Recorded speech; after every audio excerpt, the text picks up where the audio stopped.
Welcome back to the channel. Today we're going to be removing the remaining of the components on the exterior of this motor and the valve cover and cylinder head. And that should get us to the next phase. And I may do a little bit more, we'll see how it goes. But it's going to be good to get the cylinder head off. I've pulled the pulley off already. It came off pretty easy, but I can show you the way I did that. And I'm just going to kind of breeze through a lot of this stuff because, you guys know how to, take bolts off. So, yeah, so, well, here goes. Oh, yeah, so you see right here, I'm like turning the crank with this and like lining the distributor up to cylinder 1, and then I got this extension inside the like spark plug hole, and it's kind of just like resting lightly on the piston.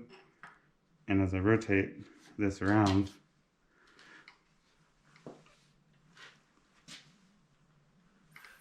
you can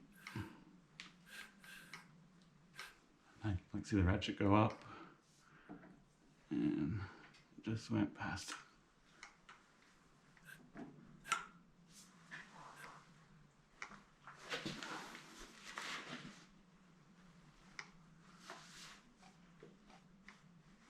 So you want to split the difference of the dwell right at the top. Should be right there. And then you can confirm that down here on the little pointer. So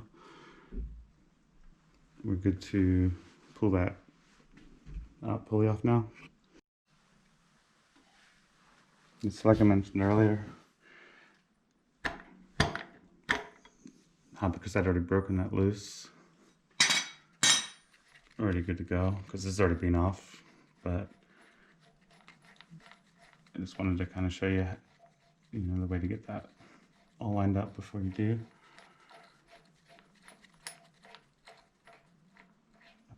Normally what I'll do, hook that onto one of these pulleys and just basically run that in with an impact right there, and it's going to pull the pulley off. See there?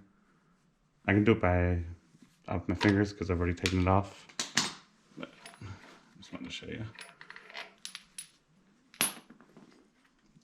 Okay, so like this is keyed on here, because it's got the timing mark on it.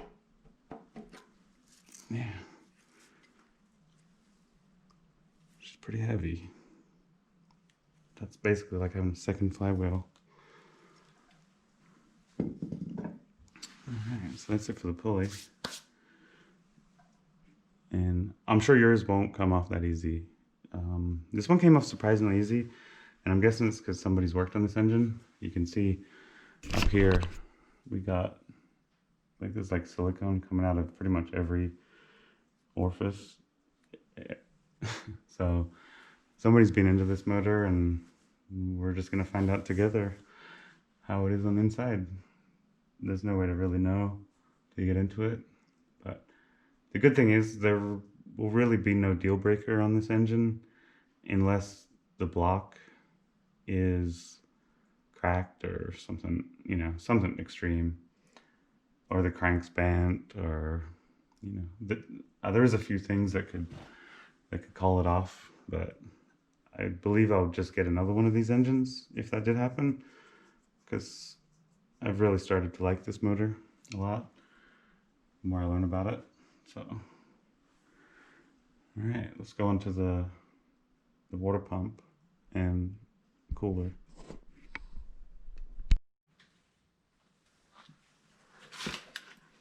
All right, so I did most of those off camera.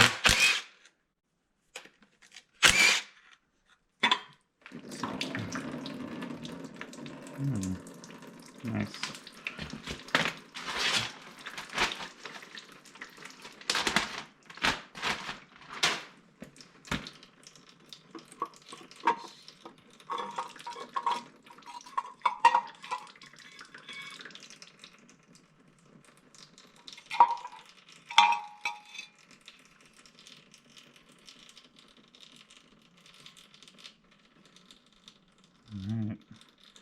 So I'm not too familiar with how this works, so I wasn't really prepared for that.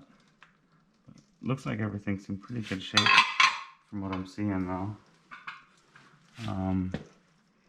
Because that's on the inside of the block right there. So there's not a lot of rust. So they likely ran coolant in this engine. I don't see anything.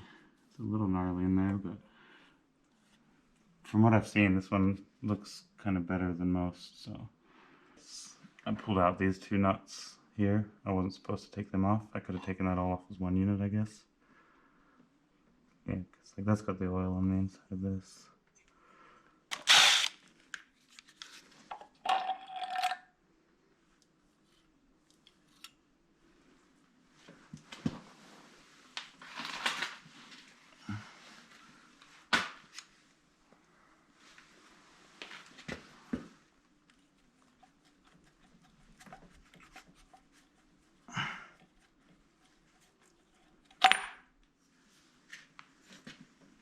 Okay, so that just seats in there with an O-ring, and that's going up to the cylinder head.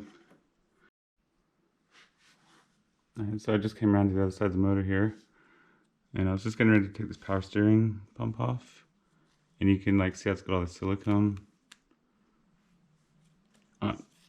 all through it, so who knows what's going on right there. Hopefully they were just overly cautious people and not trying to cover up a problem, but we'll see. We'll get this thing taken off and see where we're at.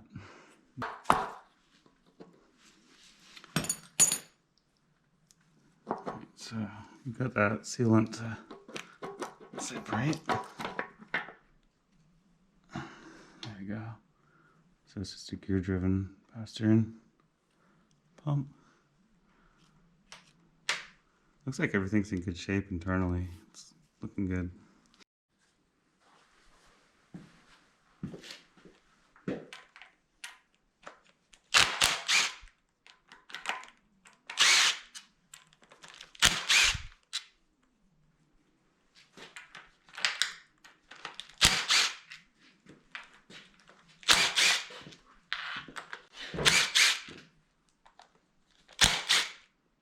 So just pulling up the valve cover right now, and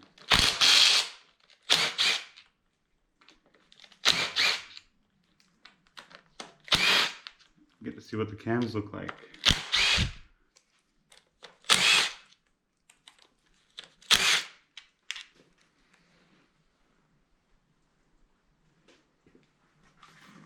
So you gotta love the mystery of a motor that's unknown. It's an unknown quantity.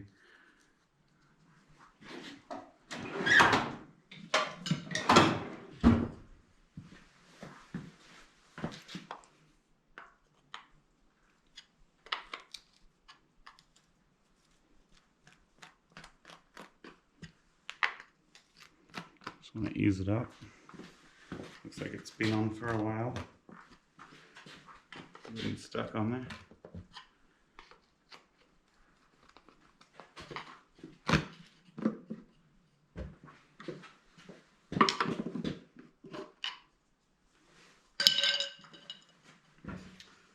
Alright, let's see what we got.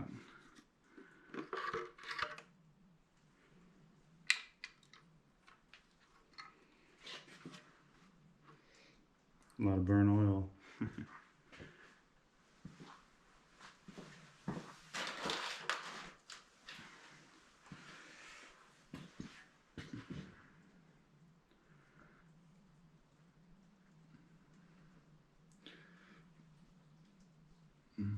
Everything actually looks pretty good.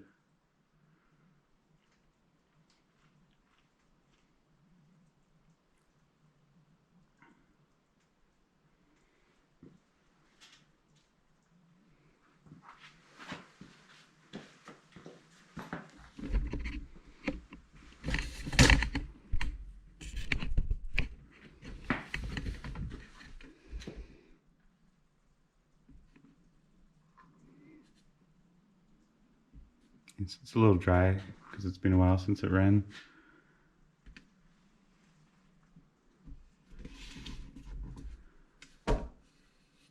So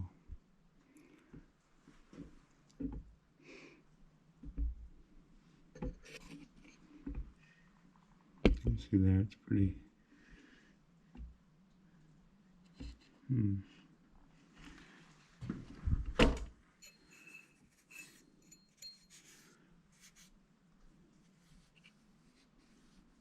So the fact that these lobes, like the base lobe portion, has burnt oil on it, it doesn't seem like they're riding on the bucket. I assume they're probably supposed to, maybe not. Maybe that's just the way these engines are. I've never noticed that before on any engine I've ever taken apart. How it's like clean on the lobe portion, but not the base lobe. That transitions right there. Either way, it all looks in good shape. Quite happy with that. So I just want to show you guys this. You can see right there, it's got the little dimple right there in the center, and that's pointing directly up and down. And then if you look in here, on those cam gears, there's two dimples down in there, right where the gears mesh, and they're also aligned. So that's confirming that we're in the right position. Just want to show you that. Alright, so we're just going to pull this distributor out of here next.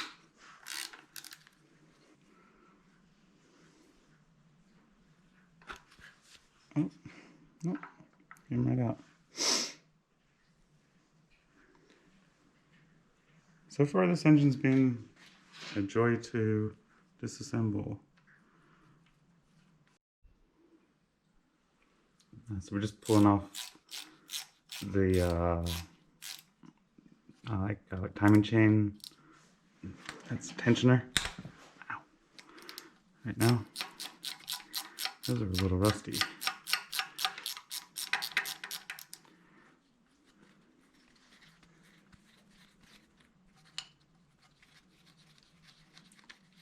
I'm not really familiar with how this one works.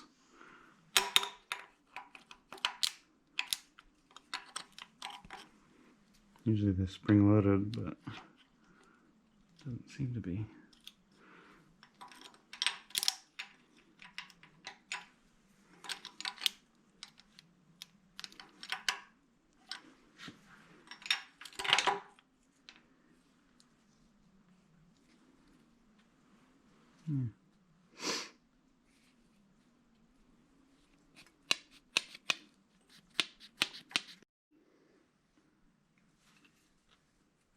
And so I just knocked out these plugs right here. They're just kind of little half rounds that go in there. And I guess that's so you can get an impact on here to get that nut off. I'm gonna do that next. Yeah, so I just bumped that off with an impact right there. Very oily. Alright, so after you get this bolt off, you want to pull this guy out of here. And this is driven off that pin right there.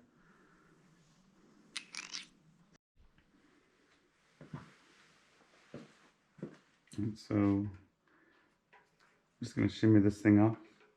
Oh, oops.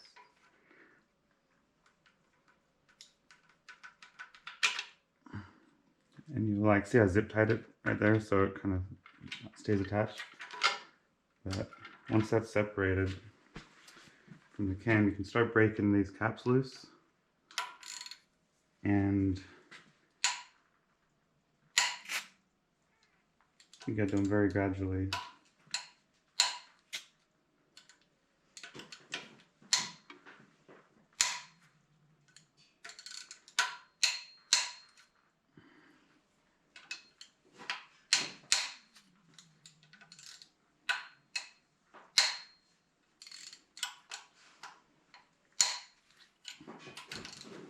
distance and just like barely cracking them loose.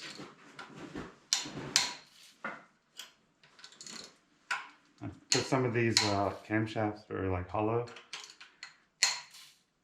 and you can break them in half because there's like still pressure on like some of them. You can see this one here, it's pushing on the valves, and same with here. So like these two are under pressure. So if you just loosen them all up, it could lift one side up instead of the other. So you want to just work them off very slowly and go back and forth, up and down. I forgot where I was at. Was I done with both of them?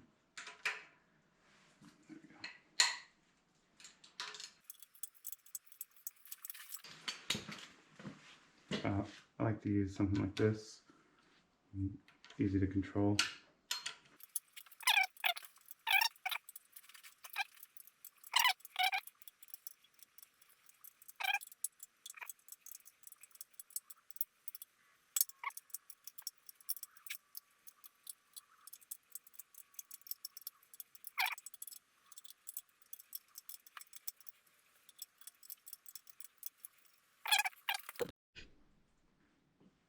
Alright, so I just removed all the caps, and now the cam's free to come right out. There we go. And like, notice I marked intake on it. It's just good practice to do that stuff, even though they're kind of different. So you want to repeat that process on the exhaust side. I see I've already backed all these ones off camera. And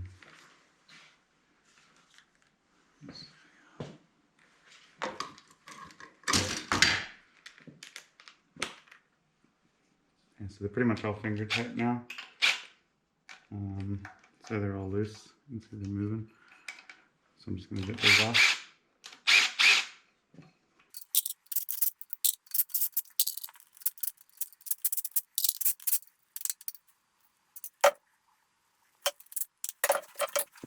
And so I got all the caps off. And those cams coming out too.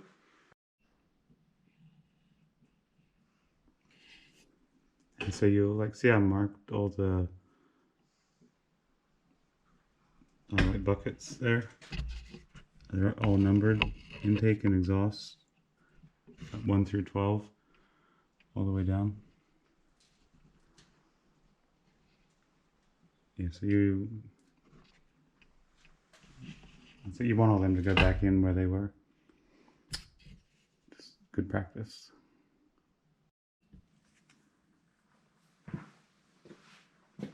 So I'm just going to run down and pull these out. Try to keep them.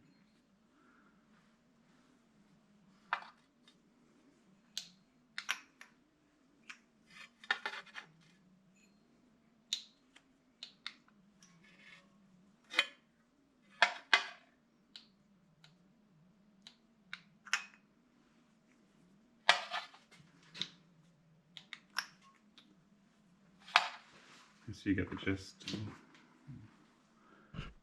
I'm just going to continue doing that all the way down on both sides. So alright, that's where we're gonna have to end it tonight. I just ran into my first snag through the process, and it's these cylinder head bolts. See, they're in there. They look like a triple square or a 12 point. It's hard to tell. I'm just going to do a little research on it, but I don't have that socket, so I actually cannot proceed any further. So we got all the shims out. We're basically ready to pull the cylinder head off. Sorry I had to cut it short there. I probably should have done research on this, on what it was going to take here. But yeah, so that's all we're going to have for tonight. I have to get that socket and continue on, but everything's looking really good. You know, some other people on here may know what's good and what's bad with these, but for as old as this engine is and as high mileage as I believe it was, it's seems to be doing all right. So I like there's no metal on metal contact anywhere, and you see over here basically what I ended up with. Yeah, so this is what you should have at this phase. So all the spark plugs lined up, 1 through 6, caps, intake and exhaust, and the caps matched up to the cams. And I'll put them away now, but at least this way I can keep track of it. And yeah, that's gonna be it. Thanks for watching. Go inside.